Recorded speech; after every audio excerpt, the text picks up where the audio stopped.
Lévitique chapitre 14. L'Éternel parla à Moïse et dit: Voici quelle sera la loi sur le lépreux pour le jour de sa purification. On l'amènera devant le sacrificateur. Le sacrificateur sortira du camp et il examinera le lépreux. Si le lépreux est guéri de la plaie de la lèpre, le sacrificateur ordonnera que l'on prenne, pour celui qui doit être purifié, 2 oiseaux vivants et purs, du bois de cèdre, du cramoisi et de l'hysope. Le sacrificateur ordonnera qu'on égorge l'un des oiseaux sur un vase de terre, sur de l'eau vive. Il prendra l'oiseau vivant, le bois de cèdre, le cramoisi et l'hysope. Il les trempera avec l'oiseau vivant dans le sang de l'oiseau égorgé sur l'eau vive. Il en fera 7 fois l'aspersion sur celui qui doit être purifié de la lèpre. Puis il le déclarera pur et il lâchera dans les champs l'oiseau vivant. Celui qui se purifie lavera ses vêtements, rasera tout son poil et se baignera dans l'eau et il sera pur. Ensuite il pourra entrer dans le camp, mais il restera 7 jours hors de sa tente. Le 7e jour, il rasera tout son poil, sa tête, sa barbe, ses sourcils. Il rasera tout son poil. Il lavera ses vêtements et baignera son corps dans l'eau et il sera pur. Le 8e jour, il prendra 2 agneaux sans défaut et une brebis d'un an sans défaut, 3 dixièmes d'un épha de fleur de farine en offrande pétrie à l'huile et un log d'huile.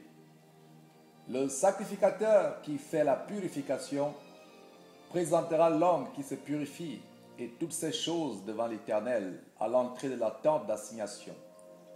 Le sacrificateur prendra l'un des agneaux et il l'offrira en sacrifice de culpabilité avec le log d'huile. Il les agitera de côté et d'autre devant l'Éternel. Il égorgera l'agneau dans le lieu où l'on égorge les victimes expiatoires et les holocaustes, dans le lieu saint. Car dans le sacrifice de culpabilité, comme dans le sacrifice d'expiation, la victime est pour le sacrificateur, c'est une chose très sainte. Le sacrificateur prendra du sang de la victime de culpabilité. Il la mettra sur le lobe de l'oreille droite de celui qui se purifie, sur le pouce de sa main droite et sur le gros orteil de son pied droit. Le sacrificateur prendra du log d'huile et il en versera dans le creux de sa main gauche.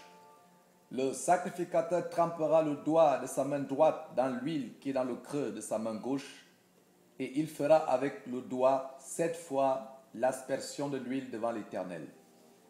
Le sacrificateur mettra de l'huile qui lui reste dans la main sur le lobe de l'oreille droite de celui qui se purifie, sur le pouce de sa main droite et sur le gros orteil de son pied droit, par-dessus le sang de la victime de culpabilité. Le sacrificateur mettra ce qui lui reste d'huile dans la main sur la tête de celui qui se purifie, et le sacrificateur fera pour lui l'expiation devant l'Éternel. Puis le sacrificateur offrira le sacrifice d'expiation, et il fera l'expiation pour celui qui se purifie de sa souillure. Ensuite, il égorgera l'holocauste. Le sacrificateur offrira sur l'autel l'holocauste et l'offrande. Il fera pour cet homme l'expiation et il sera pur.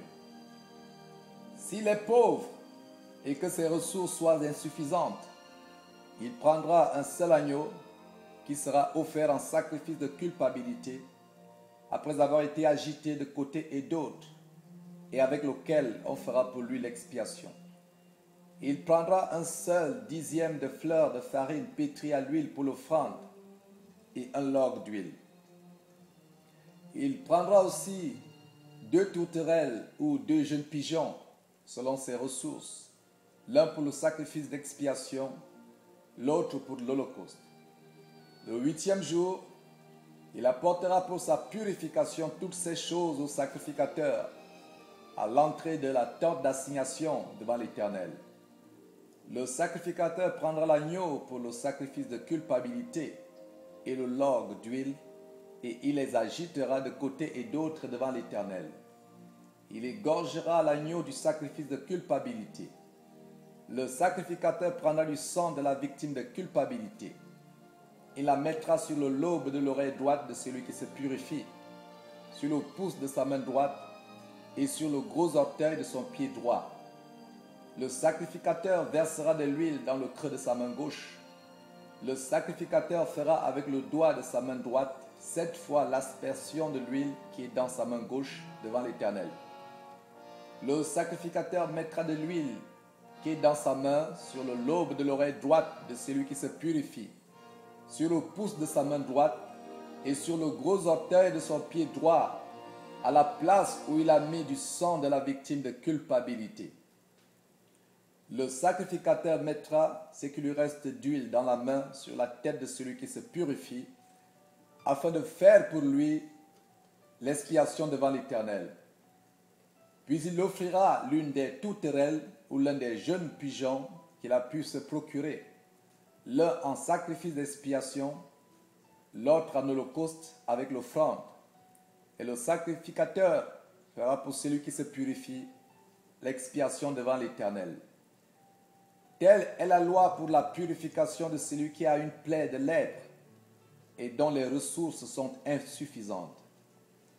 L'Éternel parla à Moïse et à Aaron et dit: lorsque vous serez entrés dans le pays de Canaan, dont je vous donne la possession, si je mets une plaie de lèpre sur une maison du pays que vous posséderez, celui à qui appartiendra la maison ira le déclarer au sacrificateur et dira: j'aperçois comme une plaie dans ma maison.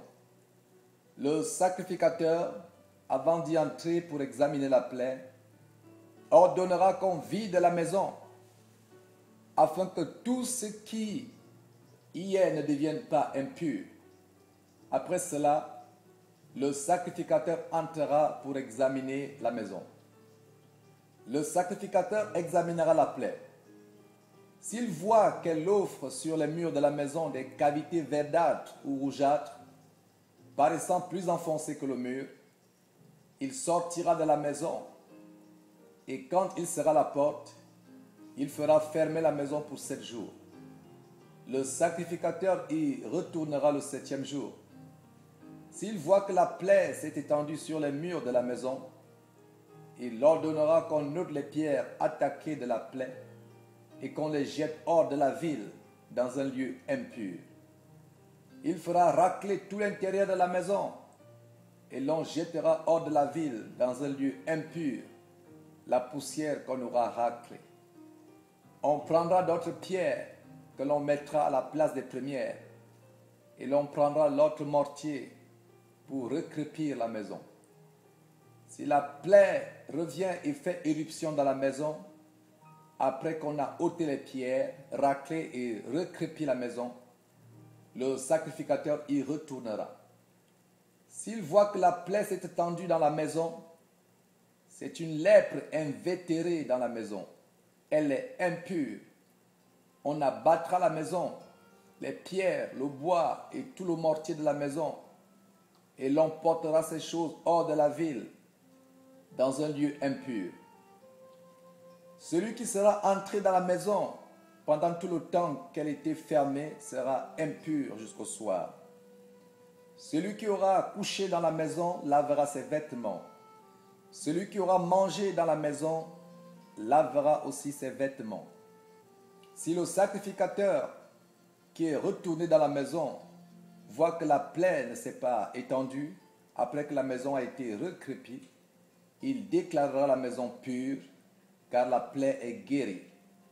Il prendra pour purifier la maison 2 oiseaux, du bois de cèdre, du cramoisi et de l'hysope. Il égorgera l'un des oiseaux sur un vase de terre, sur de l'eau vive. Il prendra le bois de cèdre, l'hysope, le cramoisi et l'oiseau vivant.